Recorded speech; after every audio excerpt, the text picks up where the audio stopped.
Dit is Femke, ze is 21, ze werkt in Gediek. Ze is afdeling van de pro-school in Heerenveen en ze is nu logistiek medewerker bij Rinsma Mode in de Gediek.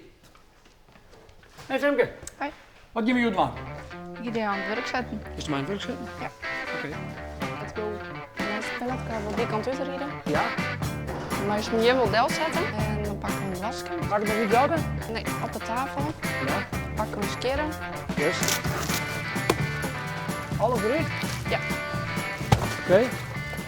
Femke, logistiek medewerker bij Rinsma Mode in Gediek. Wat houdt het in? Dat houdt in dat al het spul je binnenkomt, dat gaan we voorbereiden. Dat het daarna naar de winkeltak gaat of naar de webshop. Oké. Op zand of niet? Doe het aan de rechter. Sla je de plakband erbij.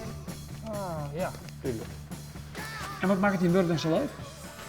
Nou, de cashen, wat hier in de mode komt, daar is je variatie. En ik vind het werk gewoon leuk. Dus dan staat het heel hip uit? Ja, zeker.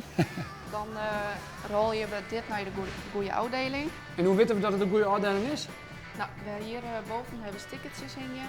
Oké. Dit is de goede, dus dan doen we dit dingetje door de zak uit. Maar je van drukken aan. Drukken? Ja.